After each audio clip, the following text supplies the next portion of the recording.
Siang itu, matahari masih bersinar terik di langit. Udara kota yang panas seakan menekan dada, membuat siapapun merasa ingin cepat pulang ke rumah dan beristirahat. Namun aku masih duduk di ruang kerjaku, menatap layar komputer dengan pandangan kosong. Pekerjaan sebenarnya tidak terlalu banyak hari itu, hanya beberapa laporan yang harus aku selesaikan. Tapi entah mengapa, pikiranku kacau. Ada sesuatu yang tidak bisa aku jelaskan. Sejak pagi tadi, perasaan tidak enak terus saja menghantui. Seperti ada yang berbisik di telingaku, menyuruhku pulang. Hatiku gelisah, seolah ada sesuatu yang buruk sedang terjadi di rumah. Biasanya aku tipe orang yang bisa mengabaikan hal-hal seperti itu, tapi kali ini rasa itu begitu kuat, membuat jantungku berdebar tak karuan. Aku mencoba menenangkan diri. Ku minum segelas air putih, berharap bisa mengusir rasa gundah. Tapi justru semakin aku mencoba melawan, firasat itu semakin menekan. Tanganku bahkan sempat gemetar ketika menekan tombol keyboard. Aku sampai salah mengetik beberapa kali. Rekan kerjaku sempat menoleh, bertanya apakah aku sakit. Aku hanya tersenyum tipis dan menggeleng, tidak ingin menjelaskan apa yang sedang kurasakan. Dalam hati aku bergumam, apa mungkin hanya karena aku lelah? Atau hanya pikiran negatif yang tidak jelas asalnya? Namun, semakin aku mencoba meyakinkan diri, semakin kuat dorongan itu. Seakan ada kekuatan yang memaksaku untuk segera berdiri, meninggalkan kantor, dan pulang ke rumah. Jam dinding menunjukkan pukul 2 siang. Biasanya aku baru pulang kerja sekitar pukul 5 sore. Tapi kali ini, tanpa berpikir panjang, aku membereskan meja, menutup laptop, dan berpamitan pada atasan dengan alasan tidak enak badan. Ia mengangguk mengerti. Aku keluar dari gedung kantor dengan langkah tergesa. Rasanya seperti ada magnet yang menarikku ke arah rumah. Aku bahkan tidak sempat mampir membeli minuman atau sekadar berhenti di minimarket. Aku langsung menyalakan motor dan melaju. Sepanjang perjalanan, pikiranku penuh dengan berbagai kemungkinan. Aku teringat beberapa minggu terakhir, sikap suamiku terasa aneh. Ia sering pulang larut malam dengan alasan lembur, padahal aku beberapa kali melihat struk pembelian makan malam mewah di dompetnya. Ia juga mulai pelit bercerita tentang kegiatannya, lebih sering sibuk dengan ponsel, tersenyum-senyum sendiri. Ada saat-saat aku mencoba menanyakan, tapi jawabannya selalu singkat, bahkan kadang dengan nada kesal. Kamu jangan terlalu curiga, aku capek kerja buat keluarga, begitu katanya. Aku hanya diam, menelan kecurigaan dalam-dalam, meski hatiku tidak pernah benar-benar tenang. Dan hari ini, entah mengapa, firasatku terasa begitu nyata. Aku semakin dekat dengan rumah. Jalanan yang biasanya kulalui terasa begitu panjang, padahal jarak sebenarnya tidak terlalu jauh. Angin siang berhembus kencang, membuat beberapa kali mataku terasa perih. Tapi aku tak peduli.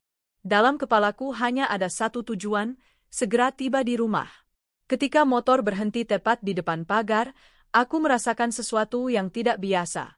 Pagar yang biasanya tertutup rapat, kali ini sedikit terbuka. Aku yakin betul, sebelum berangkat kerja tadi pagi, aku menutupnya dengan benar. Aku selalu begitu, karena barang-barang berharga banyak tersimpan di rumah. Jantungku semakin berdegup kencang. Keringat dingin mulai mengalir di pelipis. Dengan hati-hati, aku mendorong pagar. Suasana rumah tampak sepi, tidak ada suara televisi, tidak ada suara musik yang biasanya terdengar jika suamiku sedang di rumah. Aku melangkah perlahan ke teras. Sepatuku kuletakkan hati-hati, berusaha tidak menimbulkan suara. Seakan naluriku tahu bahwa aku tidak boleh gegabah. Begitu masuk, aku mendengar suara samar dari dalam kamar. Seperti suara bisikan orang yang sedang bercakap-cakap. Aku menahan napas, mencoba memastikan. Ya, memang ada suara. Suara itu jelas berasal dari kamar tidur utama. Dengan langkah perlahan, aku mendekat. Dan saat itulah, suara logam beradu terdengar.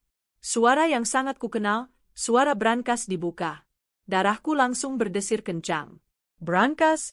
Itu brankas yang menyimpan semua dokumen penting, sertifikat rumah, tabungan emas, dan sebagian besar perhiasan warisan dari orang tuaku. Tidak mungkin ada orang lain yang bisa membukanya, kecuali aku dan suamiku. Hatiku langsung dipenuhi pertanyaan. Mengapa suamiku membuka brankas tanpa sepengetahuanku? Mengapa ia melakukannya saat aku sedang bekerja? Aku berjinjit, mendekati pintu kamar yang sedikit terbuka. Dari celahnya, aku melihat sesuatu yang membuat dadaku hampir meledak. Suamiku sedang berlutut di depan brankas, memegang sertifikat rumah. Sementara itu, seorang perempuan duduk di tepi ranjang sambil memeriksa perhiasan yang baru saja dikeluarkan.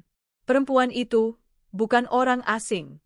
Dia adalah wanita yang selama ini sering kudengar namanya, wanita yang desas-desusnya sudah lama kuduga menjadi selingkuhan suamiku. Aku tercekat, rasanya dunia berhenti berputar. Suamiku tampak tegang, tangannya gemetar saat memasukkan sertifikat ke dalam tas besar. Perempuan itu tersenyum puas, seperti seorang pencuri yang berhasil menguasai harta karun. Mereka tidak sadar bahwa aku berdiri di balik pintu, menyaksikan semuanya. Hatiku remuk seketika. Semua rasa curiga selama ini terbukti benar. Suamiku tidak hanya berselingkuh, tapi juga berniat menggasak seluruh hartaku. Aku merasa tubuhku bergetar hebat, antara marah, sakit hati, dan takut. Nafasku memburu, tapi aku tahu ini bukan saatnya untuk menangis. Aku harus segera bertindak. Dengan sekuat tenaga, aku mendorong pintu kamar hingga terbuka lebar. Suara pintu yang berderit membuat keduanya tersentak. Mereka berbalik bersamaan, wajah mereka pucat seketika melihatku berdiri di ambang pintu dengan tatapan tajam. "Apa yang kalian lakukan?" Suaraku meledak, membuat keduanya membeku. Suamiku tergagap, Aku tidak memberinya kesempatan bicara. Aku menunjuk tas yang berisi sertifikat dan perhiasan. "Jangan bohong. Aku lihat sendiri kalian mencuri hartaku." Perempuan itu mencoba tersenyum manis, berusaha menenangkan suasana. "Kamu salah paham, kami tidak mencuri. Kami hanya..." Aku memotongnya dengan teriakan yang lebih keras. "Maling!" Suara teriakanku menggema ke seluruh rumah, keluar hingga ke jalan. Aku tahu, dengan teriakan itu, sebentar lagi para tetangga pasti berdatangan. Dan itulah yang memang kuinginkan. Suasana kamar tiba-tiba menjadi begitu tegang setelah teriakanku menggema keras.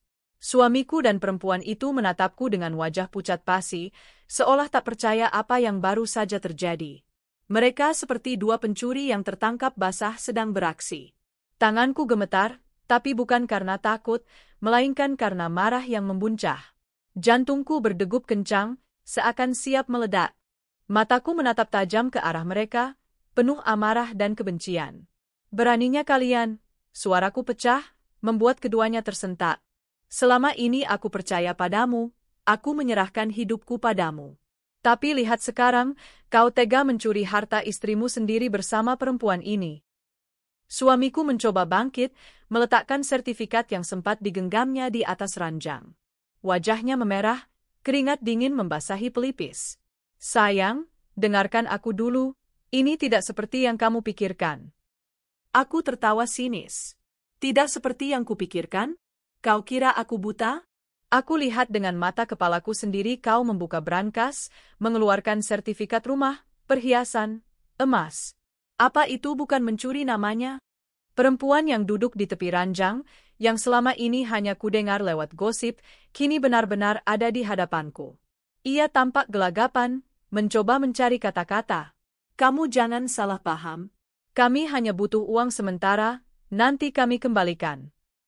Aku mendesis, mataku membelalak penuh amarah. "Kembalikan?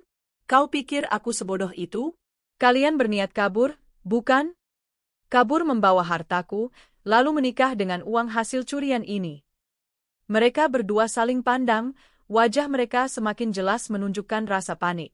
Aku semakin yakin dugaanku benar.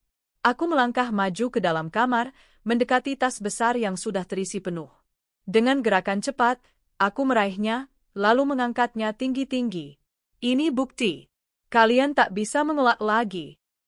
Suamiku berusaha merebut tas itu dariku. "Jangan keras-keras, tolong. Jangan buat ribut. Ini bisa kita bicarakan baik-baik." Aku menepis tangannya dengan kasar. "Bicarakan baik-baik. Setelah kau menusukku dari belakang seperti ini, tak akan pernah. Aku sudah terlalu lama diam melihat perubahanmu. Dan sekarang aku tahu semua kebusukanmu." Aku menarik napas panjang, lalu berteriak sekuat tenaga. Maling! Maling! Suamiku dan perempuan ini maling. Suara teriakanku menggema hingga keluar rumah. Aku bisa mendengar suara langkah-langkah tergesa di luar pagar. Suara ibu-ibu tetangga yang berbisik, suara anak-anak yang penasaran, dan langkah kaki yang semakin ramai mendekat. Suamiku semakin panik. Sayang, tolong hentikan. Jangan teriak, nanti orang-orang datang. Aku bisa jelaskan semuanya.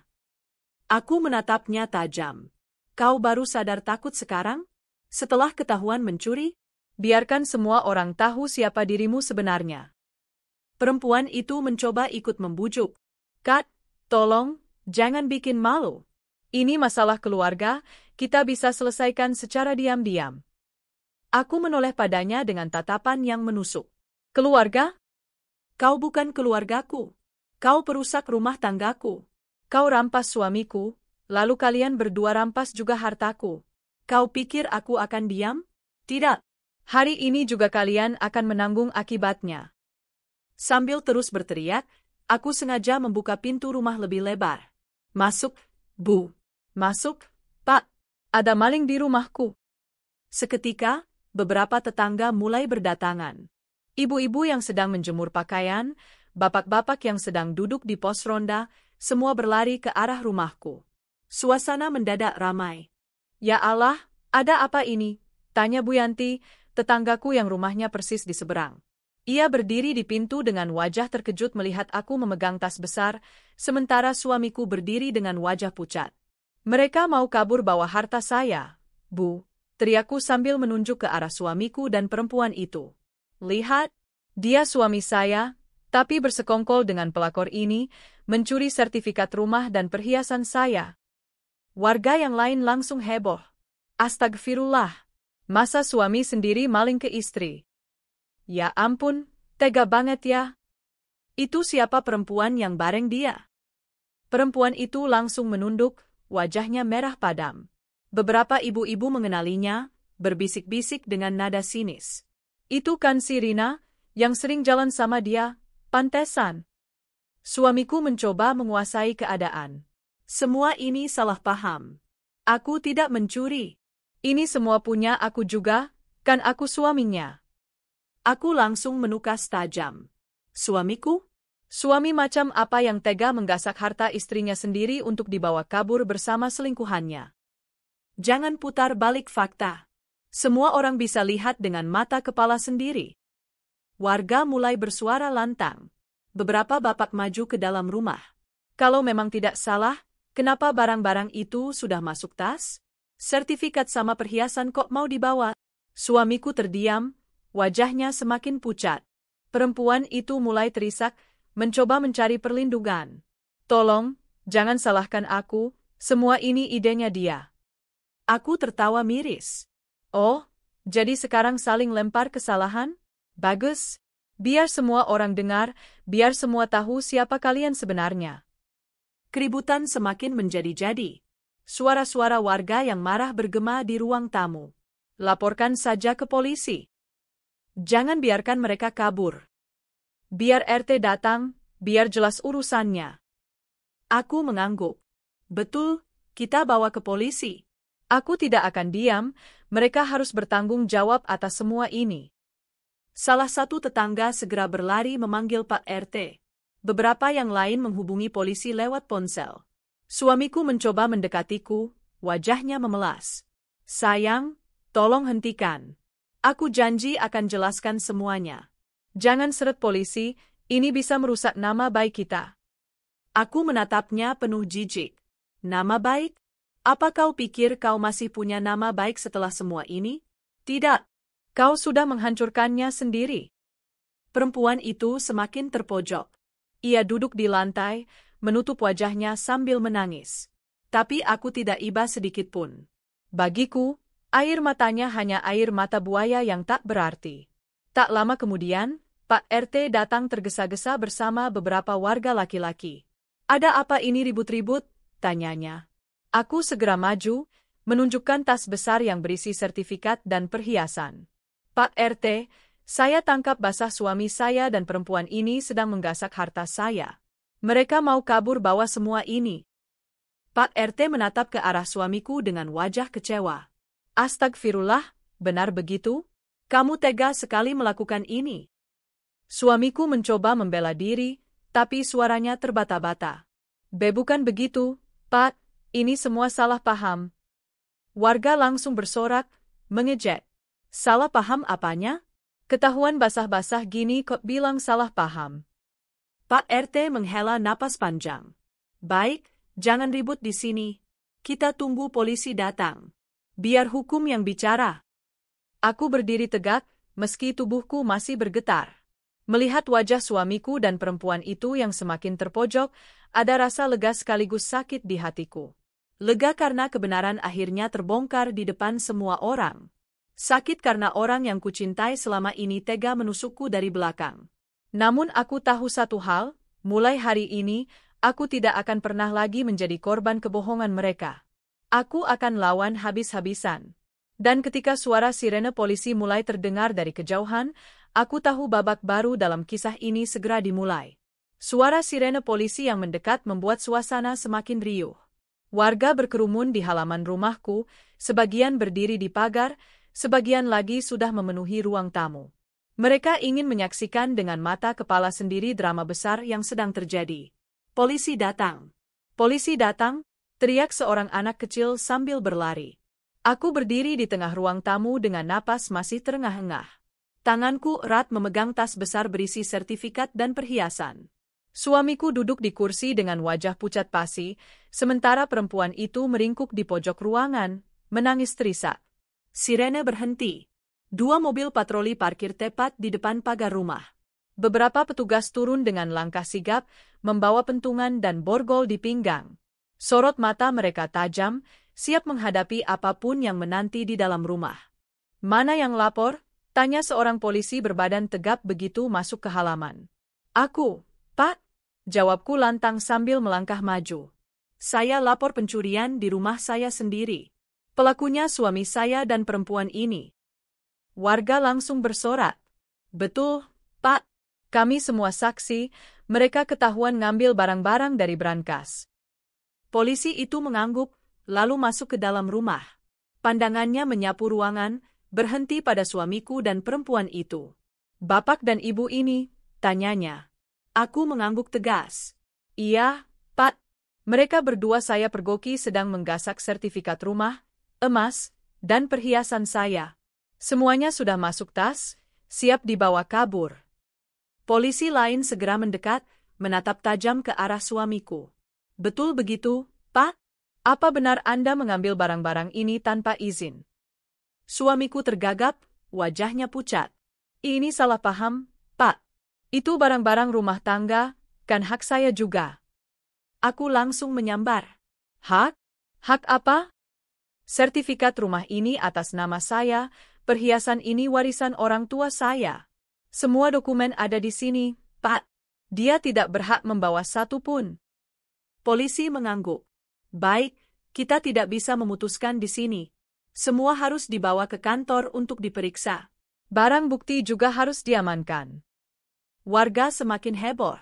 Bisik-bisik terdengar di mana-mana. Ya Allah, tega banget ya suami kayak gitu. Udah selingkuh, masih maling juga.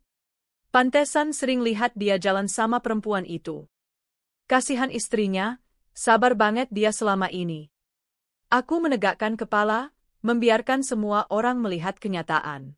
Aku tidak lagi peduli dengan rasa malu, karena yang seharusnya malu adalah mereka berdua, bukan aku. Pak RT yang sejak tadi berdiri di sampingku maju mendekat. Pak polisi, kami sebagai warga siap jadi saksi. Kami semua dengar sendiri ibu ini teriak maling, lalu lihat langsung barang-barang berharga sudah masuk tas. Polisi mengangguk tegas. Terima kasih, Pak RT. Kesaksian warga sangat penting. Nanti kami catat semua di kantor. Suamiku mencoba berdiri, wajahnya memelas. Pak, jangan bawa saya ke kantor. Kita bisa selesaikan baik-baik di sini. Saya suami sahnya, ini cuma masalah rumah tangga. Polisi memotong dengan nada keras. Masalah rumah tangga tidak ada hubungannya dengan pencurian barang berharga. Apalagi ada niat membawa kabur. Ini sudah masuk ranah hukum. Silakan jelaskan di kantor, bukan di sini. Pelakor yang sejak tadi menangis tiba-tiba bersuara. Pak, saya cuma ikut. Saya tidak tahu apa-apa. Tolong, jangan salahkan saya. Aku menoleh dengan tatapan tajam. Tidak tahu apa-apa? Kau yang mendesak dia kabur denganku, bukan? Kau yang sudah lama menggerogoti uangku lewat dia. Jangan pura-pura suci di sini. Warga bersorak lagi. Betul. Jangan ngeles. Udah jelas itu komplotannya. Polisi menatap keduanya dengan sorot mata tajam. Baik, cukup. Kami bawa dulu ke kantor untuk diperiksa. Jangan ribut di sini. Dua polisi mendekat, lalu tanpa basa-basi menggiring suamiku dan perempuan itu keluar rumah. Tangannya belum diborgol, tapi cengkeraman polisi cukup kuat membuat mereka tak bisa melawan. Warga yang berkerumun di luar pagar langsung bereaksi. Ada yang mencibir, ada yang berteriak, ada pula yang melempar kata-kata pedas. Maling. Maling berseragam suami. Enak aja hidup di atas penderitaan istri. Dasar perempuan perusak rumah tangga. Aku berdiri di pintu rumah, menatap adegan itu dengan campuran perasaan lega dan sakit. Lega karena akhirnya kebenaran terungkap di depan semua orang, tapi juga sakit karena orang yang kugandeng selama ini sebagai suami digiring layaknya penjahat. Namun aku sadar, itu adalah harga yang pantas mereka bayar. Pak RT mendekat, menepuk bahuku pelan. Sabar ya, Bu. Semua sudah terbuka sekarang. Ibu jangan takut, kami semua warga mendukung. Aku mengangguk, mataku mulai berkaca-kaca. Terima kasih, Pak. Kalau tidak ada warga, mungkin mereka sudah kabur membawa semua harta saya. Justru karena ibu berani berteriak, semua bisa terbongkar, jawab Pak RT dengan nada menenangkan. Polisi kemudian mendekat padaku. Ibu, kami mohon ikut ke kantor untuk membuat laporan resmi. Barang bukti juga akan kami amankan sebagai bagian dari penyelidikan. Aku menyerahkan tas besar itu kepada polisi dengan tangan yang masih gemetar. Tolong jaga baik-baik, Pak. Itu semua hasil kerja keras saya bertahun-tahun. Polisi mengangguk. Tenang, Bu. Semua akan masuk daftar barang bukti, tidak ada yang hilang. Silakan ikut mobil kami. Perjalanan menuju kantor polisi penuh dengan bisikan warga yang mengiringi langkahku. Kasihan banget ya, padahal mereka kelihatan rukun. Tuh kan, makanya jangan gampang percaya sama suami yang suka alasan lembur. Astagfirullah, ternyata mau kabur ke Paris katanya. Aku mendengar semua, tapi tak lagi peduli. Hatiku terlalu hancur untuk menanggapi. Yang kupikirkan hanya satu. Bagaimana bisa seorang suami berubah menjadi maling di rumah istrinya sendiri bersama perempuan yang bahkan tak tahu malu? Di dalam mobil polisi, aku duduk di kursi belakang, berhadapan langsung dengan suamiku dan perempuan itu. Polisi duduk di samping mereka, memastikan tidak ada yang melarikan diri. Suamiku beberapa kali menatapku, matanya memohon. Sayang, tolonglah. Jangan begini. Aku salah, aku mengaku salah. Tapi jangan sampai aku dipenjara. Aku menoleh, menatapnya dengan tatapan dingin. Sudah terlambat. Kau tidak hanya mengkhianati cintaku, tapi juga mencoba merampas semua yang kumiliki. Ini bukan salah paham. Ini kejahatan. Pelakor di sampingnya menunduk, sesekali mengusap air mata. Tapi aku tahu, air mata itu bukan karena menyesal, melainkan karena takut menerima balasan atas perbuatannya. Aku berpaling, menatap keluar jendela. Jalanan kota terasa berbeda hari itu. Semua gedung, pepohonan, dan kendaraan yang kulihat seperti saksi bisu atas kejatuhan rumah tanggaku. Setibanya di kantor polisi, suasana semakin serius. Suamiku dan perempuan itu langsung digiring ke ruang pemeriksaan, sementara aku diminta duduk di kursi pelapor. Silakan ceritakan kronologinya dari awal, Bu, kata seorang penyidik sambil menyiapkan buku catatan. Aku menarik napas panjang, lalu menceritakan semuanya. Mulai dari firasat buruk yang membuatku pulang lebih awal, sampai aku memergoki mereka sedang membuka brankas, hingga akhirnya aku berteriak maling dan warga berdatangan. Penyidik mendengarkan dengan seksama, sesekali mengangguk sambil menulis. Barang bukti berupa sertifikat rumah, emas, dan perhiasan sudah kami amankan, katanya setelah aku selesai. Nanti akan kami cocokkan dengan keterangan suami ibu dan perempuan yang bersama dia. Aku mengangguk. Tolong, Pak. Saya tidak mau barang-barang itu hilang. Itu semua hasil kerja keras saya dan peninggalan orang tua saya. Tenang, Bu. Semua dalam prosedur hukum, jawabnya tegas. Sementara itu, dari ruang sebelah, terdengar suara polisi yang menginterogasi suamiku. Saudara, benar Anda membuka brankas dan memasukkan barang-barang ke dalam tas. Saudara tahu bahwa sertifikat rumah atas nama istri Anda, bukan atas nama Anda. Apa motif Anda membawa semua barang itu? Suara suamiku terdengar bergetar, berusaha membela diri. Saya hanya ingin membahagiakan dia. Kami berencana menikah di Paris. Aku tercekat mendengar itu. Jadi benar, mereka berencana kabur dan menikah di luar negeri dengan membawa hartaku. Rasanya dadaku diremas. Tapi sekaligus aku lega, pengakuan itu keluar langsung dari mulutnya. Malam itu menjadi malam terpanjang dalam hidupku. Di kantor polisi, aku menandatangani laporan resmi, menyaksikan sendiri suamiku dan pelakor ditetapkan sebagai tersangka percobaan pencurian. Wajah mereka pucat, tanpa daya. Sementara aku berdiri tegak, meski hatiku masih perih. Aku tahu, ini baru awal. Masih banyak babak yang akan terjadi setelah ini.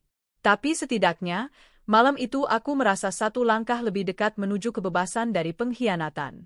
Dan aku bisa melihat dengan mataku sendiri bagaimana suamiku yang dulu kupercaya sepenuhnya kini digiring ke sel tahanan bersama perempuan yang menghancurkan rumah tanggaku. Bandara Soekarno-Hatta sore itu tampak ramai, seperti biasa. Deretan penumpang antre di counter check-in, suara pengumuman penerbangan bergema dari pengeras suara, dan aroma kopi dari kafe-kafe di sudut terminal bercampur dengan wangi parfum para wisatawan. Di antara keramaian itu, berdirilah sekelompok keluarga dengan wajah berseri-seri. Mereka membawa koper-koper besar, kardus oleh-oleh, dan paspor yang sudah rapi dalam map. Tidak lain mereka adalah keluarga perempuan selingkuhan suamiku, keluarga pelakor yang sudah lama tahu dan mendukung hubungan terlarang itu. Mereka tampak sibuk. Ada yang duduk sambil membuka bekal nasi, ada yang berfoto di depan papan bertuliskan, "De Partures." Ada pula yang sibuk menelepon kerabat untuk membanggakan rencana besar mereka. Bayangkan, kita akan punya mantu kaya raya. Menikahnya langsung di Paris, kota romantis dunia, ujar salah satu tante dengan nada riang. Astagfirullah, rezeki anak ini memang luar biasa. Calonnya sudah siap segalanya, tiket, hotel, bulan madu mewah, tinggal tunggu mereka datang saja, timpal ibunya dengan bangga. Mereka tertawa bahagia, tak menyadari badai besar sedang menunggu di ujung jalan. Waktu terus berjalan. Jam keberangkatan semakin dekat, tapi calon pengantin tak kunjung muncul. Aneh, kenapa mereka belum sampai juga? Tanya kakak perempuan si pelakor, gelisah sambil menatap layar ponselnya. Ibunya mencoba menenangkan. Tenanglah, mungkin macet di jalan. Lagi pula kan tiket sudah di-booking, mereka tidak mungkin batal. Namun 1 jam berlalu, tetap tidak ada kabar. Ponsel si pelakor tidak bisa dihubungi. Nomor suamiku pun tak aktif. Ini kenapa, sih? Dari tadi tidak bisa dihubungi, seru salah satu sepupu yang mulai panik. Sementara di bandara, keluarga itu masih setia menunggu. Mereka mulai mendapat tatapan heran dari penumpang lain, karena koper mereka begitu banyak. Mereka ini mau liburan atau pindahan? Bisik seorang penumpang lain. Mereka tidak peduli. Yang mereka pikirkan hanya pesta pernikahan mewah di Paris yang sebentar lagi akan terjadi. Tapi di sisi lain kota, kenyataan berbeda sedang berlangsung. Suamiku dan perempuan itu kini meringkuk di ruang tahanan kantor polisi. Wajah mereka pucat, pakaian mereka kusut. Bukan hotel berbintang 5 yang menyambut, melainkan dinginnya lantai semen dan bau pengap sel tahanan. Aku melihatnya dengan mata kepala sendiri saat polisi menggiring mereka masuk. Warga yang ikut menjadi saksi masih ramai di luar, sebagian menunggu kabar. Semua orang tahu, pesta pernikahan mereka di Paris gagal total. Aku bisa membayangkan wajah keluarga pelakor yang sedang menunggu di bandara. Mereka pasti bingung mengapa kedua calon pengantin itu tak kunjung datang. Mereka tidak tahu kalau rencana mewah yang disusun dengan tamak kini berakhir di balik jeruji. Aku teringat kembali bisikan suamiku tadi di mobil polisi. Kami berencana menikah di Paris. Jadi benar, semua rencana besar itu dibiayai dari hasil menggasak harta yang kusimpan. Mereka ingin terbang, menggelar pesta mewah di kota cinta, menikmati bulan madu dengan uangku. Aku menelan ludah, menahan perih di dada. Bukan hanya dikhianati, aku hampir dijadikan korban perampokan dalam rumahku sendiri. Tapi sekaligus aku merasa lega, karena firasatku yang membawaku pulang lebih awal menyelamatkanku dari kehancuran lebih besar. Sementara itu, di bandara, keluarga pelakor semakin panik. Jam keberangkatan sudah diumumkan. Penumpang diminta masuk ke boarding gate. Mana mereka? Kenapa belum datang juga? Seru ibunya dengan wajah cemas. Jangan-jangan terjadi sesuatu di jalan, gumam salah satu kerabat. Tidak mungkin. Mereka pasti sudah siap. Tiket, paspor, semua sudah ada. Masa ia batal di detik terakhir? Namun kenyataan tak bisa dibohongi. Panggilan terakhir untuk penerbangan ke Paris diumumkan. Penumpang terakhir masuk. Dan calon pengantin yang mereka tunggu tidak pernah muncul. Wajah mereka panik, tapi juga malu. Orang-orang di sekitar mulai berbisik, memperhatikan kegaduhan mereka. Ada apa itu? Katanya mau nikah di Paris? Loh, kok calonnya nggak datang? Ibunya mencoba menelepon lagi, berkali-kali. Tidak ada jawaban. Akhirnya, dengan wajah muram, mereka duduk lemas di kursi tunggu, menyadari sesuatu yang buruk pasti telah terjadi. Keesokan harinya, berita itu sampai ke telinga mereka. Suami yang mereka banggakan ditangkap polisi karena percobaan pencurian di rumah istrinya sendiri. Dan perempuan yang mereka bela dengan mati-matian kini resmi ditetapkan sebagai tersangka bersama. Dunia seakan runtuh di hadapan mereka. Semua impian indah di Paris lenyap, berganti kenyataan pahit. Pesta pernikahan anak mereka tidak jadi digelar di kota romantis dunia, melainkan harus dipaksa berlangsung di balik jeruji besi. Aku duduk di ruang tamu rumahku malam itu, ditemani beberapa tetangga yang masih prihatin. Mereka memberiku semangat, menguatkanku agar tabah. Apa ibu tidak malu karena kejadian ini? Tanya salah satu tetangga dengan hati-hati. Aku menggeleng. Malu? Yang seharusnya malu mereka, bukan saya. Saya tidak bersalah. Saya justru bersyukur, karena Allah tunjukkan kebusukan mereka sebelum semuanya terlambat. Aku menatap kosong ke arah brankas yang tadi siang hampir kosong dibawa kabur. Di dalamnya masih ada sertifikat rumah, emas, dan perhiasan yang berhasil kuselamatkan. Aku sadar, bukan hanya hartaku yang diselamatkan hari itu, tapi juga harga diriku. Bayangan keluarga pelakor di bandara kembali muncul di pikiranku. Aku bisa membayangkan wajah mereka yang kecewa, malu, sekaligus marah. Mereka sudah siap berpesta, tapi yang mereka dapat hanyalah berita memalukan. Anak kesayangan mereka dan calon mantu idaman kini mendekam di penjara. Aku tersenyum miris. Dunia memang berputar cepat. Orang yang terlalu serakah akhirnya dipermalukan oleh keserakahannya sendiri. Malam itu aku tidur dengan perasaan campur aduk. Ada sakit, ada luka, tapi juga ada rasa lega dan sedikit kepuasan. Lega karena aku berhasil menggagalkan rencana busuk mereka. Puas karena mereka akhirnya mendapat balasan langsung, tanpa perlu aku bersusah payah. Aku tahu, jalan ke depan masih panjang. Masih banyak drama yang akan terjadi, sidang, gosip warga, mungkin juga tekanan dari keluarga mereka. Tapi untuk malam itu, aku izinkan diriku beristirahat dengan senyum tipis. Karena aku tahu, Paris sudah tidak lagi menunggu mereka. Yang menunggu hanyalah jeruji besi dan rasa malu yang tak berkesudahan. Hari itu kantor polisi lebih ramai dari biasanya. Wartawan lokal berdatangan, warga penasaran ikut berkumpul, dan suasana seperti pasar malam. Bukan karena ada kasus besar, melainkan karena ada kejadian yang jarang sekali terjadi, pernikahan di dalam penjara.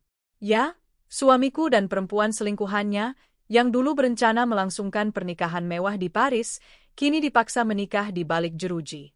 Semua orang heboh. Semua ingin menyaksikan bagaimana rencana besar yang penuh kebanggaan itu berubah jadi tontonan memalukan. Pagi itu aku menerima kabar dari seorang tetangga. Bu, katanya hari ini mereka mau dinikahkan di penjara. Si perempuan sudah hamil besar, katanya 5 bulan. Aku terdiam sejenak. Ada perasaan getir menusuk dada, tapi juga ada semacam kepuasan yang tak bisa kusembunyikan.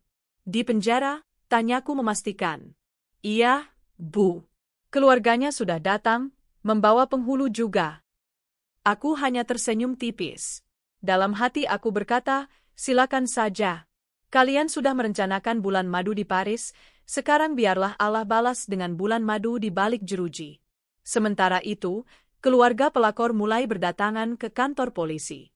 Wajah mereka muram, berbeda jauh dengan ekspresi sumringah yang kemarin mereka pamerkan di bandara. Mereka yang tadinya penuh percaya diri kini menunduk, malu menghadapi tatapan warga yang sudah tahu aib mereka. Ibunya pelakor berulang kali menghela napas panjang. Kenapa harus begini? Padahal rencananya indah sekali. Kakaknya ikut menimpali. Sudahlah, yang penting mereka menikah dulu. Anak dalam kandungan harus punya ayah sah. Mereka berusaha menenangkan diri, tapi jelas tampak kecewa. Dari pernikahan glamor di kota romantis dunia, mereka terpaksa menerima kenyataan pahit. Pesta pernikahan anak mereka hanya berlangsung di ruang sempit berjeruji besi, disaksikan polisi dan beberapa warga yang penasaran. Aku tidak ikut datang. Aku tidak ingin membuang air mata lagi untuk mereka. Tapi cerita lengkapnya sampai ke telingaku lewat tetangga dan warga yang menonton. Di dalam ruang tahanan, suamiku mengenakan kemeja lusuh. Rambutnya acak-acakan, wajahnya lesu. Tidak ada setelan jas, tidak ada parfum mahal, tidak ada senyum penuh percaya diri seperti yang biasa ia tunjukkan. Pelakor duduk di sampingnya, perutnya yang membesar membuat ia sesekali memegangi pinggang. Gaun sederhana yang ia kenakan tampak kontras dengan wajah pucat dan mata sembabnya. Ia jauh dari gambaran pengantin berseri-seri yang ia bayangkan selama ini. Penghulu duduk di hadapan mereka, didampingi saksi dari keluarga masing-masing.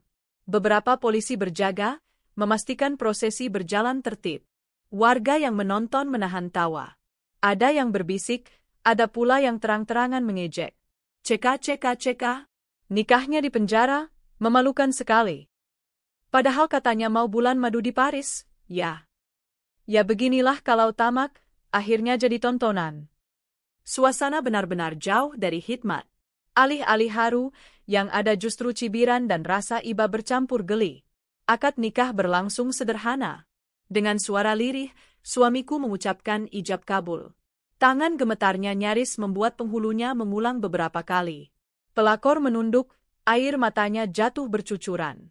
Tepuk tangan kecil terdengar, bukan karena bahagia, melainkan karena orang-orang menertawakan betapa ironisnya nasib mereka. Tidak ada musik romantis, tidak ada dekorasi bunga, tidak ada jamuan tamu. Hanya suara kunci sel berderit, bau pengap ruangan, dan tatapan penuh ejekan dari orang-orang yang menyaksikan. Setelah prosesi selesai, keluarga pelakor mencoba tersenyum, tapi wajah mereka jelas menahan malu. Mereka buru-buru memberi ucapan selamat, lalu beranjak pergi dengan langkah cepat, seolah ingin segera menghapus jejak dari peristiwa itu. Namun, gosip sudah terlanjur menyebar. Foto-foto pernikahan di penjara itu beredar di grup WhatsApp warga. Beberapa bahkan diunggah ke media sosial dengan caption sinis.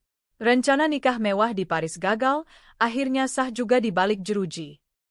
Bulan madu gratis di penjara, fasilitas negara. Doakan langgengnya, sampai bebas nanti. Aku membaca pesan-pesan itu dengan hati bergetar. Bukan karena sedih, tapi karena aku benar-benar melihat bagaimana keadilan bekerja dengan caranya sendiri. Aku tidak perlu membalas dendam, karena mereka sudah menerima balasan yang setimpal. Malamnya, aku duduk sendirian di kamar. Lampu meja menyala redup, menemaniku merenung. Aku membayangkan wajah suamiku saat mengucap ijab kabul di dalam penjara. Ia yang dulu begitu angkuh, merasa gagah karena punya rencana besar, kini harus menunduk malu di hadapan semua orang. Aku juga membayangkan pelakor yang dulunya tersenyum puas setiap kali berhasil merebut perhatian suamiku, kini harus menikah dengan status memalukan, membawa bayi dalam kandungan yang kelak akan tahu bahwa orang tuanya menikah di balik jeruji. Ada rasa perih di hatiku, tentu saja. Bagaimanapun ia dulu adalah suamiku. Tapi rasa perih itu kalah besar dibanding rasa lega. Karena akhirnya aku benar-benar terbebas dari ikatan batin dengan mereka. Keesokan harinya, warga sekitar masih ramai membicarakan pernikahan itu. Astaga, tidak pernah saya lihat sebelumnya ada pernikahan di penjara. Itu pelajaran buat semua orang. Jangan serakah, jangan suka merebut yang bukan haknya. Kasihan Bu, tapi hebat juga, bisa kuat menghadapi ini semua. Aku hanya tersenyum ketika mendengar komentar-komentar itu. Aku tidak ingin larut dalam kesedihan. Aku memilih berdiri tegak, menunjukkan bahwa aku mampu melewati badai ini. Karena pada akhirnya, mereka boleh saja menikah. Tapi mereka menikah dengan cara paling memalukan, di tempat paling hina. Dan itu akan jadi kenangan yang tidak akan pernah hilang dari hidup mereka. Malamnya aku menulis di buku harianku. Hari ini, orang yang dulu kucintai menikah dengan orang yang merebutnya dariku. Bukan di Paris, bukan di pelaminan mewah, tapi di penjara. Mereka mengira kebahagiaan bisa dibangun di atas penderitaanku. Tapi ternyata kebahagiaan mereka justru runtuh di hadapan mata semua orang. Kini aku benar-benar merdeka. Aku tidak lagi terikat dengan pengkhianatan. Aku bebas. Aku menutup buku itu, lalu menarik napas panjang. Untuk pertama kalinya sejak lama, aku merasa tenang. Aku tahu perjalanan hidupku belum selesai. Aku masih harus membangun kembali diriku, mungkin dari nol. Tapi aku tidak takut. Karena aku sudah melihat dengan mata kepala sendiri bahwa orang yang berniat jahat akan jatuh oleh perbuatannya sendiri. Dan aku tidak perlu ikut menjatuhkan mereka, cukup diam, dan menyaksikan bagaimana mereka hancur dengan sendirinya. Jika biasanya pasangan pengantin baru sibuk berfoto romantis di lokasi bulan madu, menikmati pemandangan indah, atau menyantap hidangan mewah, tidak demikian halnya dengan suamiku dan pelakor. Bulan madu mereka bukan di Paris, bukan di hotel bintang 5, bukan di kafe tepi sungai Seine dengan anggur dan lilin. Bulan madu mereka berlangsung di dalam penjara, tempat penuh bau anyir, tembok lembab, suara jeruji berderit, dan tatapan tajam para tahanan lain. Malam pertama mereka sebagai suami istri sah bukan di ranjang empuk dengan selimut hangat, melainkan di lantai dingin penjara yang hanya beralaskan tikar lusuh. Pelakor yang sedang hamil 5 bulan meringkuk di sudut ruangan, sementara suamiku termenung menatap langit-langit, menyesali nasib. Tidak ada musik, tidak ada bunga, tidak ada kata-kata manis. Yang ada hanya keluhan, saling menyalahkan, dan rasa malu yang menghantui. Kalau saja kamu tidak memaksa kita buru-buru nikah, gerutu suamiku dengan nada kesal. Pelakor membalas dengan suara serak, kalau kamu tidak ketahuan istrimu, kita pasti sudah di Paris sekarang. Semua ini salahmu. Pertengkaran pertama mereka sebagai pasangan sah pun pecah, bahkan sebelum seminggu usia pernikahan. Hari-hari berikutnya berjalan semakin berat. Mereka harus berbagi ruang dengan tahanan lain, tidur berdesakan, makan makanan seadanya yang jauh dari kata layak. Nasi keras, lauk asin, sayur hambar, semua harus diterima. Pelakor yang sedang hamil sering mual, tapi tidak ada makanan spesial untuknya. Ia hanya bisa menangis sambil memegangi perutnya, sementara suamiku berusaha menenangkan meski dirinya sendiri merasa muak. Paris apa? Roti Perancis? Jangan mimpi. Kita makan nasi basi saja sudah untung. Ejek salah satu tahanan lain, disambut tawa penghuni sel. Suamiku menunduk, wajahnya memerah. Pelakor menangis semakin keras, merasa dipermalukan. Malam demi malam berlalu. Mereka yang tadinya berjanji saling mencintai kini mulai saling menyalahkan. Aku kehilangan segalanya karena kamu, teriak pelakor suatu malam. Kalau bukan karena aku, kamu tidak akan punya rencana ke Paris, balas suamiku. Paris apa kalau akhirnya begini? Aku menyesal mengenalmu. Kata-kata itu menggema di dalam sel, membuat tahanan lain terbahak-bahak. Wah, pengantin baru berantem. Bulan madu seru nih. Suamiku hanya terdiam, kepalanya tertunduk. Ia sadar, rumah tangga yang ia bangun di atas kebohongan dan pencurian memang tak mungkin membawa bahagia. Sementara itu, aku menjalani hidupku dengan tenang. Setiap kali mendengar kabar dari warga tentang kondisi mereka di penjara, aku hanya tersenyum. Bu, katanya istrinya sering nangis, minta pulang, ujar salah seorang tetangga. Bu, suami ibu sering diejek napi lain, dipanggil, pengantin Paris gagal. Aku mendengarnya seperti mendengar cerita sinetron. Ada rasa puas, tapi bukan karena aku ingin balas dendam, melainkan karena aku melihat hukum alam bekerja. Siapa yang serakah, akan ditelanjangi oleh keserakahannya sendiri. Hari berganti minggu. Kehamilan pelakor makin besar. Tubuhnya lemah, wajahnya pucat. Ia sering mengeluh sakit punggung, sesak napas, atau sulit tidur. Kenapa aku harus melahirkan di sini? Aku tidak mau anakku lahir di penjara, tangisnya suatu malam. Suamiku mencoba menenangkan, tapi wajahnya sendiri penuh kepanikan. Ia tahu tidak ada jalan keluar cepat. Persidangan masih menunggu, hukuman masih di depan mata. Mereka berdua tidak mungkin bebas dalam waktu dekat. Kita jalani saja dulu, nanti kita cari jalan keluar, bisiknya. Pelakor menggeleng, air matanya tak berhenti jatuh.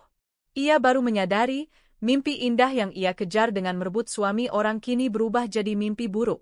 Sementara itu, keluarganya yang dulu bersemangat mendukung kini mulai menjauh. Setelah pernikahan memalukan itu, mereka jarang datang menjenguk. Malu dan lelah jadi bahan omongan warga, mereka lebih memilih diam di rumah. Sesekali memang ada yang datang membawa makanan atau pakaian, tapi raut wajah mereka menunjukkan penyesalan. Mereka sadar, keputusan mendukung hubungan terlarang anak mereka adalah kesalahan besar. Di luar penjara, berita tentang mereka masih hangat jadi bahan gosip. Media lokal menulis berita dengan judul sensasional. Pasangan selingkuh nikah di penjara, rencana bulan madu ke Paris gagal total. Foto mereka berdua dengan pakaian lusuh saat akad di dalam tahanan tersebar luas. Komentar netizen pun tak kalah pedas. Dulu mau gaya-gayaan ke Paris, sekarang Parisnya pindah ke Cipinang. Bulan madu gratis, dibiayai negara. Selamat menempuh hidup baru, di balik jeruji. Suamiku dan pelakor semakin tertekan. Mereka merasa dunia menertawakan mereka, dan memang begitu adanya. Aku mendengar semua itu dengan hati yang lebih ringan dari sebelumnya. Aku tidak perlu ikut menertawakan. Cukup dengan melihat mereka jalani hidup seperti itu, aku sudah merasa keadilan ditegakkan. Aku sendiri mulai menata hidup. Aku kembali bekerja, mulai menabung, dan lebih sering berkumpul dengan orang-orang yang benar-benar peduli padaku. Aku tidak lagi dibayang-bayangi rasa takut kehilangan, karena yang pergi dariku hanyalah pengkhianatan. Waktu berjalan. Pelakor akhirnya melahirkan di rumah sakit yang bekerja sama dengan pihak lapas. Bayinya lahir sehat, tapi stempel, anak tahanan, sudah menempel sejak awal. Aku mendengar kabar itu dari warga. Beberapa bahkan sempat membicarakan, kasihan anaknya, baru lahir sudah harus merasakan dunia dari balik jeruji. Aku terdiam, menatap langit malam. Ada rasa iba, tapi juga ada rasa lega. Iba karena anak itu tidak salah, tapi harus lahir dalam situasi memalukan. Lega karena semua keserakahan orang tuanya kini terbayar lunas. Suamiku kini resmi jadi suami orang lain. Bukan dengan pesta indah, bukan dengan restu luas, tapi dengan malu dan kehinaan. Bulan madu mereka? Bukan di Paris, tapi di balik jeruji. Hari-hari mereka diisi keluhan, tangisan, dan penyesalan. Sedangkan aku bebas. Aku tidak lagi terikat pada orang yang tega mengkhianati. Aku bisa melangkah ke depan, membangun hidup baru tanpa bayang-bayang masa lalu. Aku tahu, ini bukan akhir dari cerita. Hidupku masih panjang, begitu juga hidup mereka. Tapi untuk saat ini, aku puas. Karena aku sudah melihat bagaimana keadilan bekerja, dan aku sudah merasakan manisnya kebebasan setelah badai besar. Sejak hari aku mempergoki mereka menggasak hartaku dan menyeret mereka ke polisi, hidupku berubah total. Awalnya aku pikir aku akan terus merasa hancur, takut, atau dihantui rasa sakit. Ternyata tidak. Semakin hari, semakin kusadari satu hal, aku justru lebih bebas. Bebas dari kebohongan, bebas dari rasa curiga, bebas dari beban batin yang selama ini kutanggung. Pagi-pagiku kini berbeda. Aku bangun dengan hati yang lebih ringan. Tidak ada lagi perasaan resah menunggu suami pulang, tidak ada lagi ketakutan melihat ponselnya disembunyikan, tidak ada lagi air mata menahan sakit ketika aku merasa dikhianati. Aku duduk di teras rumah dengan secangkir teh hangat, ditemani burung-burung kecil yang bertengger di pepohonan. Rasanya damai. Alhamdulillah, ucapku pelan. Akhirnya aku bisa bernapas lega. Tetangga yang lewat tersenyum padaku, bahkan ada yang sengaja mampir sekadar menyapa. Bu, sekarang wajah ibu terlihat lebih cerah. Lebih bahagia, kata salah satu ibu-ibu. Aku hanya tersenyum. Mungkin karena beban di pundak saya sudah lepas. Mereka mengangguk paham. Semua orang di kampungku tahu kisahku. Mereka tahu aku pernah hampir kehilangan segalanya karena suami dan selingkuhannya. Tapi mereka juga tahu aku berhasil melawan, bertahan, dan keluar dengan kepala tegak. Hari-hari selanjutnya aku sibuk menata kembali hidupku. Aku mengecek kembali semua surat-surat penting, sertifikat rumah, rekening tabungan, perhiasan yang tersisa. Aku memastikan semuanya aman. Aku juga memutuskan untuk memperbaiki rumah. Bukan hanya secara fisik, tapi juga secara batin. Aku mengecat ulang dinding, menata ulang perabot, bahkan menanam bunga di halaman depan. Rumah ini harus jadi tempat yang penuh energi baru, kataku pada diri sendiri. Dan benar, setiap kali aku melihat bunga bermekaran di halaman, aku merasa seperti sedang menatap hidup baruku yang juga sedang tumbuh. Sementara aku sibuk menata hidup, kabar tentang suamiku dan pelakor terus saja sampai ke telingaku.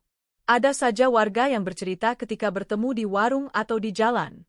"Bu, mereka berdua sering bertengkar di penjara," ujar seorang tetangga dengan nada setengah kasihan.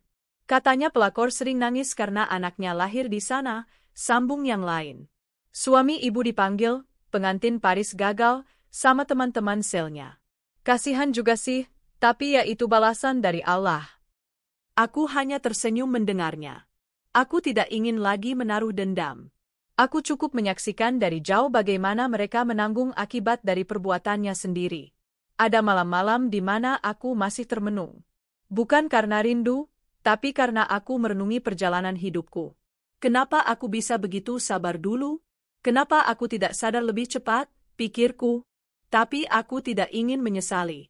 Setiap luka yang kuterima membentukku menjadi lebih kuat. Setiap air mata yang jatuh melatihku untuk berdiri lebih tegar. Aku mulai menulis kembali di buku harianku, menumpahkan semua rasa yang pernah kupendam. Hari ini aku merasa benar-benar bebas. Dulu aku kira aku tidak bisa hidup tanpa dia, tapi ternyata aku jauh lebih kuat tanpa dia. Aku tidak kehilangan apapun. Justru aku menemukan diriku kembali. Aku menemukan kebahagiaan yang sederhana tapi nyata. Menulis membuatku semakin yakin, hidupku baru saja dimulai. Aku juga mulai membuka diri pada orang-orang baru. Teman-teman lama yang dulu jarang kuhubungi kini kembali mendekat. Mereka mengajakku jalan, mengajakku tertawa lagi. Sudahlah, jangan terus memikirkan masa lalu. Hidupmu masih panjang. Kamu pantas bahagia, kata salah seorang sahabatku. Aku mengangguk. Aku tahu mereka benar. Aku pantas bahagia, aku pantas dicintai dengan tulus, bukan dimanfaatkan lalu dihianati. Suatu sore, aku berjalan melewati taman dekat rumah. Aku melihat anak-anak bermain, pasangan muda duduk di bangku taman sambil bercanda, dan beberapa orang tua berjalan santai. Aku berhenti sejenak, menghirup udara segar, lalu tersenyum. Dulu aku sering membayangkan kebahagiaan hanya bisa datang dari orang lain, dari suami, dari keluarga. Ternyata aku salah. Kebahagiaan sebenarnya datang dari diriku sendiri. Dari caraku menerima luka, dari caraku memilih jalan hidupku. Aku tidak lagi menunggu orang lain membuatku bahagia. Aku sendirilah sumber kebahagiaanku. Di sisi lain, aku tahu suamiku dan pelakor masih menjalani hari-hari berat mereka. Mereka mungkin berusaha tersenyum, tapi hati mereka penuh penyesalan. Mereka mungkin berusaha bertahan, tapi setiap detik di penjara pasti mengingatkan mereka pada kesalahan fatal yang mereka lakukan. Dan aku tidak lagi peduli. Aku tidak lagi ingin tahu terlalu dalam. Karena masa laluku bersama mereka sudah selesai. Yang penting bagiku adalah masa depanku. Aku ingin melangkah maju, dengan kepala tegak dan hati tenang. Aku pernah hancur, tapi aku tidak musnah. Aku pernah dihianati, tapi aku tidak kalah. Aku justru bangkit lebih kuat, lebih berani, lebih percaya diri. Kini aku bisa berkata dengan yakin. Aku bebas. Bebas dari pengkhianatan, bebas dari penderitaan, bebas untuk hidup dengan caraku sendiri. Malam itu, aku kembali duduk di teras rumah. Langit cerah, bintang bertaburan, angin sepo-sepo menenangkan.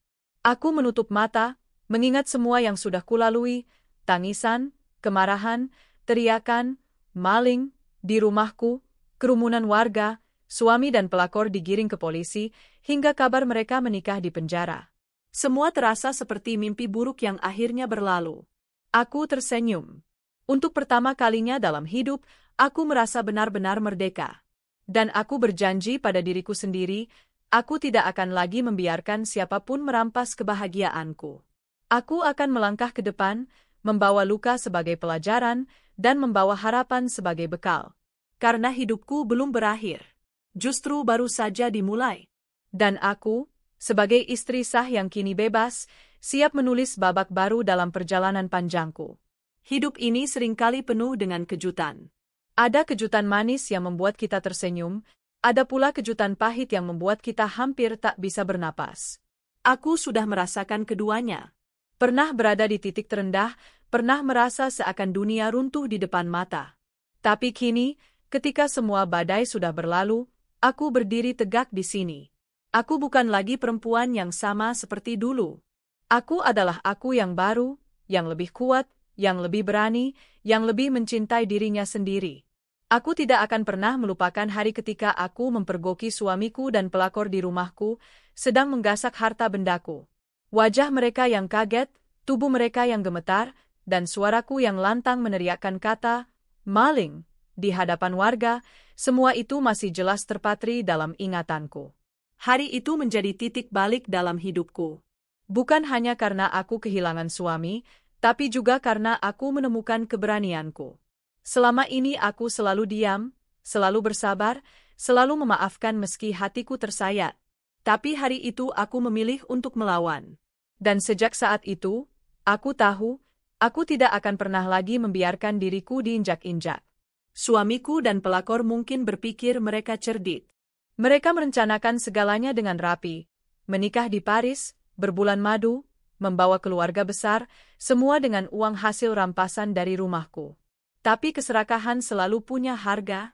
Rencana indah mereka runtuh seketika, berubah jadi mimpi buruk. Bukannya naik pesawat ke Paris, mereka justru digiring ke kantor polisi dengan teriakan, "Maling!" dari warga yang marah. Dan puncaknya, mereka menikah bukan di kota romantis dengan menara Eiffel sebagai saksi, melainkan di balik jeruji besi penjara. Pelakor melahirkan anaknya di sana, suamiku menjalani hari-hari dengan penyesalan. Aku tidak perlu membalas dendam. Hidup sendiri sudah menghukum mereka dengan cara yang jauh lebih keras daripada yang bisa kulakukan. Banyak orang bertanya padaku, apa tidak sakit kehilangan suami? Apa tidak berat melihat orang yang pernah kau cintai jatuh sedemikian rupa? Awalnya memang sakit. Awalnya memang berat. Tapi lama-lama aku sadar, justru aku yang beruntung. Aku terbebas dari hubungan yang penuh kebohongan. Aku terbebas dari laki-laki yang tega mengkhianati istrinya. Aku terbebas dari pelakor yang tak tahu malu. Dan yang terpenting, aku terbebas dari rasa takut dan curiga yang dulu setiap hari menghantui. Kini aku bisa tidur dengan nyenyak, bangun dengan senyum, dan menjalani hari tanpa beban. Setelah semua itu berlalu, aku memutuskan untuk menata kembali hidupku. Aku memperbaiki rumah, menata ulang masa depan, dan mulai melakukan hal-hal yang dulu tidak sempat kulakukan. Aku menekuni kembali hobiku, menulis. Aku menuliskan kisah-kisah kecil, menuangkan semua rasa di atas kertas. Menulis membuatku lega, seolah setiap luka yang kutulis berubah menjadi kekuatan baru. Aku juga mulai membuka diri pada dunia luar. Aku kembali bergaul dengan teman-teman lama, menerima ajakan mereka untuk sekadar jalan-jalan atau makan bersama. "Sudah waktunya kamu bahagia lagi," kata mereka. Dan aku mengangguk. Aku tahu, mereka benar. Ada orang yang berkata, setelah dikhianati, seseorang akan sulit percaya pada cinta lagi. Aku tidak bisa sepenuhnya menyangkal. Ada bagian dalam diriku yang masih takut. Takut disakiti lagi, takut dikhianati lagi. Tapi aku juga sadar, hidup ini terlalu singkat jika hanya dipenuhi rasa takut. Mungkin suatu hari nanti aku akan bertemu seseorang yang benar-benar tulus. Seseorang yang mencintaiku bukan karena hartaku, bukan karena penampilanku, tapi karena aku apa adanya. Dan jika hari itu tiba, aku ingin bisa membuka hati tanpa trauma masa lalu. Untuk sekarang, aku memilih untuk mencintai diriku sendiri terlebih dahulu. Karena aku tahu, sebelum orang lain bisa mencintaiku, Aku harus bisa mencintai diriku dengan sepenuh hati. Dari semua yang kualami, ada begitu banyak pelajaran yang kupetik. Jangan pernah menutup mata terhadap firasat. Rasa gelisahku hari itu menyelamatkanku. Jangan biarkan cinta membutakan akal sehat. Kesetiaan itu penting, tapi kesetiaan buta bisa menghancurkan. Harta bisa dicuri, tapi harga diri hanya bisa hilang jika kita menyerah. Dendam tidak membawa apa-apa. Membiarkan hidup yang menghukum mereka jauh lebih manis daripada membalas dengan tangan sendiri. Dan yang terpenting, aku berharga. Aku pantas dicintai. Aku pantas bahagia. Aku tidak lagi mengikuti detail kehidupan suamiku dan pelakor. Aku hanya sesekali mendengar kabar dari warga. Katanya mereka sering bertengkar, katanya pelakor menyesal, katanya suamiku murung. Aku tidak tahu pasti, dan aku juga tidak ingin tahu terlalu banyak. Karena itu bukan lagi urusanku. Mereka sudah memilih jalan mereka sendiri, dan aku pun sudah memilih jalanku. Kini, setiap pagi aku memulai hari dengan doa. Aku memohon agar Allah selalu melindungiku, memberiku kekuatan, dan menuntunku ke jalan terbaik. Aku tidak lagi menoleh ke belakang. Aku menatap ke depan dengan keyakinan penuh. Entah apa yang akan terjadi nanti, aku percaya aku mampu menghadapinya. Karena jika badai sebesar itu bisa kulewati, apalagi sekadar hujan kecil yang mungkin akan datang. Aku ingin hidupku penuh dengan karya, penuh dengan kebaikan, penuh dengan cinta yang tulus. Aku ingin menjadi perempuan yang tidak hanya kuat untuk dirinya sendiri, tapi juga bisa menguatkan orang lain. Ini adalah awal dari perjalanan baruku. Aku pernah jatuh, tapi aku bangkit. Aku pernah dikhianati, tapi aku tidak hancur. Aku justru tumbuh menjadi perempuan yang lebih kokoh. Kini aku berdiri dengan kepala tegak, menatap dunia dengan senyum, dan berkata pada diriku sendiri, aku tidak lagi takut. Aku tidak lagi terikat. Aku adalah diriku yang bebas. Bebas untuk bahagia, bebas untuk mencinta, bebas untuk hidup dengan caraku sendiri. Dan pada akhirnya, itulah kemenangan terbesarku.